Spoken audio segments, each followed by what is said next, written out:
Today we're going to be making and canning some delicious cherry tomato pasta sauce. So I've got lots of cherry tomatoes that I picked last night and this morning. As you can see, some of these I've already taken the stems off. They've all been washed and cleaned, and then some of them I still need to remove the stems. But I have some larger tomatoes as well, but these have just started to ripen out on the vine. So I'm going to be making my sauce this morning out of my cherry tomatoes. And let me show you the easy way to do this. So the first thing I'm going to do after I take all the little stems off of these is that I'm going to go ahead and put them on a baking sheet, and I'm going to roast these for about a half an hour. Now I do want to put a little bit of olive oil over them. Not too much, just a little sprinkle here and there. And then I'm also going to be putting some salt and some pepper. Now I prefer to use my big red tomatoes, my Abe Lincoln tomatoes that I grow. I prefer to use these for fresh eating, or also to use these to whatever I don't eat fresh over the summer. I cut these up, I core them, I just take out the middle, clean them up, I throw them in the freezer dry, and these will be wonderful to eat all throughout the year for 2025 and 2026. I grow somewhere in the neighborhood of, I think, 25 to 26 tomato plants. So I do a lot of canning and preserving because it pretty much takes care of all my tomato products throughout the year. Now, in addition to canning the pasta sauce, I'm also going to be dehydrating some of these tomatoes because I plan on being off my diet by probably December of this year. And I am going to go on a maintenance program, but I am going to start adding sourdough bread to my menu. And so one of the things I wanted to do was add some dehydrated cherry tomatoes to my sourdough bread. I think that'll make it extra special. So right now I'm just taking these little stems off of the tomatoes. Probably need to do it this way since I'm right-handed. And I use the yellow tomatoes to make my sauce and dehydrate my tomatoes, just like I do my red tomatoes. They're extremely sweet, very delicious. Now before I dehydrate some of these, I'm actually going to poke a hole in them with a toothpick, just to make sure that I can get all that liquid and water out of the tomatoes and that they dehydrate up really good. So my tomatoes are all roasted in the oven. Let me show you how they came out and how we're going to prepare this delicious pasta sauce. Now I do still have a tray of tomatoes in the oven. They were on the bottom shelf, so I just want to roast them a little bit more, but you can see these skins are all crinkled up. They've released a lot of their juices. And so we're going to go ahead and put these in. I have a stainless steel pot. This was my grandma's old canning pot. And we're going to start cooking these up. So all I'm going to do is take my tomatoes and just move those right into the pot.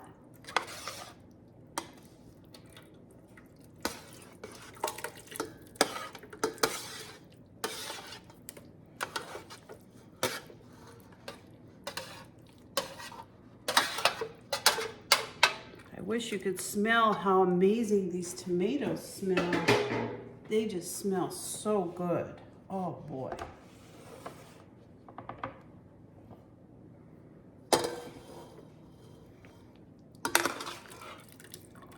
You're going to put in the juice and all, not just the tomatoes. We're going to be cooking this down a bit and thickening it up, and then we're going to be using an immersion blender before we can these.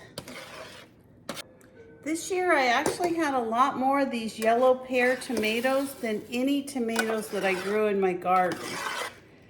So it'll make my sauce a little bit lighter, but I don't care. They're super sweet and delicious, and they just make the best pasta sauce. They also make a really good salsa. And so this weekend, because I just have I probably have at least this much, if not more, out on the vine. And I'm gonna go ahead and make some, since my peaches are starting to ripen on my tree, I'm gonna make some roasted peach and tomato salsa. I made this last year and it was such a hit. I froze it. It took up a lot of freezer space. So this year I'm actually gonna be canning it. And so let's go. I wanna show you how we make this. Okay, are you ready for the easiest pasta sauce you ever canned? Mrs. Wages, if you've never tried this pasta sauce, you need to try it. It is so good. I tried it a couple years ago and I don't do my own seasonings anymore. This stuff is the bomb. It makes the best pasta sauce I've ever had.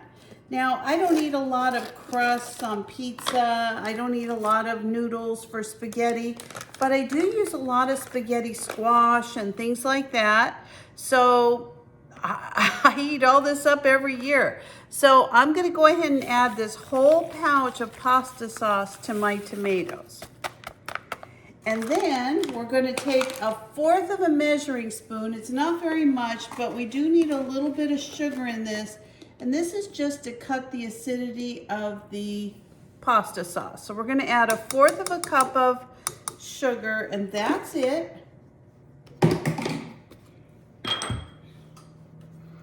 Oh, even the seasonings smell amazing. I'm such a fan of Mrs. Wages. I've made their dill pickles. I've made their kosher dill pickles. I've made, let's see what else. I made the Polish dill pickles. I mean, they just make an amazing product. So anyway, we're gonna go ahead and get this all cooked up. Now we need to bring it to a boil and then we're gonna turn it down to a simmer and we're gonna cook this uncovered about 25 minutes. We want it to get to the consistency we like, and like I said, I'll use an immersion blender. After it cooks up a little bit more, probably about halfway through the process, and I use 2 sizes of jars when I'm canning.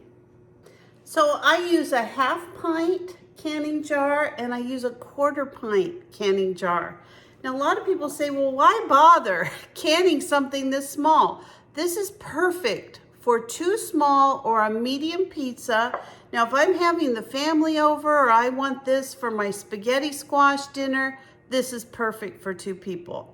This is just such a great way to save money throughout the year. Now, if you have a larger family, of course you can can this up in pints or quarts or whatever it is you like. And this particular sauce can be canned in a water bath canner over the stove. So this sauce has already come up to a boil because everything was boiling hot when I put it in.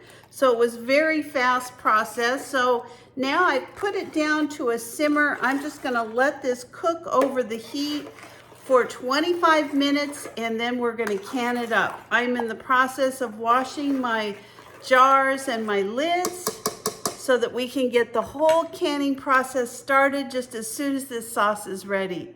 And I'm gonna sample it for you. I already know it's gonna be delicious. I've eaten a ton of these tomatoes and I can tell you when you use the fresh homegrown ingredients, you're really gonna enjoy it. So let me get washing those up and we'll be back in just a bit. So we are already 15 minutes into this. I've only got another 10 minutes, so I'm gonna go ahead and start using my immersion blender.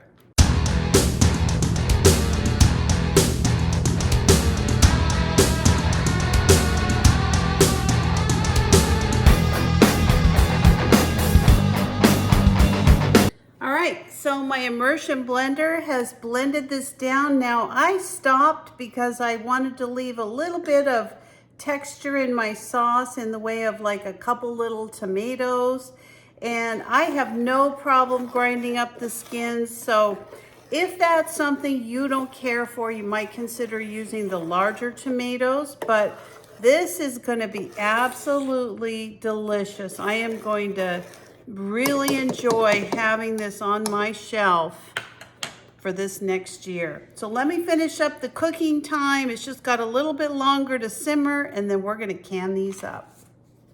So our pasta sauce is ready to can. It's been 25 minutes on the stove. I'm just gonna go ahead and start jarring it up. Now these jars require about 1 inch of headspace. So for me, that's gonna be 1 good ladle into the jar.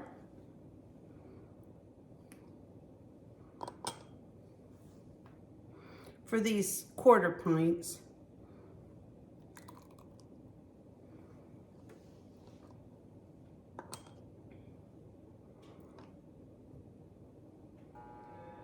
Now, in addition to these, I'm probably going to be doing a couple of pint jars, and that's because sometimes I have pizza parties with my family over, and so I don't want to open 4 or 5 jars just for that.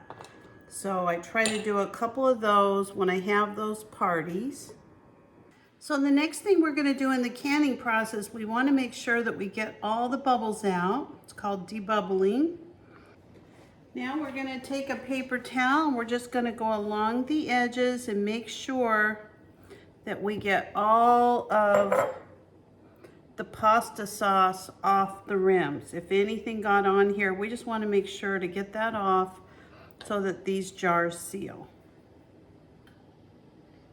And I always use new lids. I know a lot of people are comfortable using older lids that they've canned with before, but I'm not. I'm so afraid of someone getting sick from something that I make that I don't take any chances.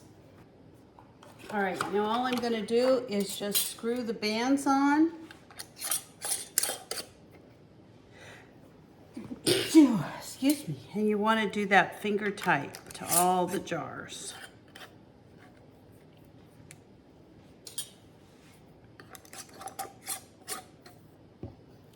A lot of people tell me they're just surprised I can handle these jars when they're this hot, but my grandma used to tell me I had canning hands, so I figured that's the reason. Grandma knew. So I do have a little pasta sauce left over. I'm going to give that a try for you.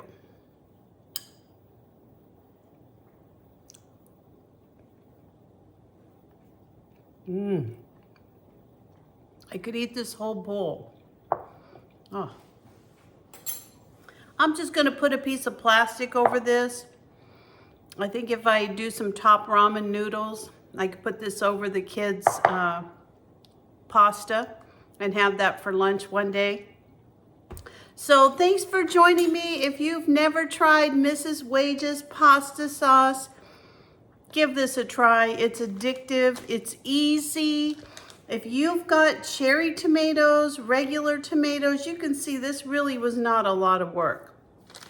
They did all the work for you. So thanks for joining me today. I hope you'll give canning a try.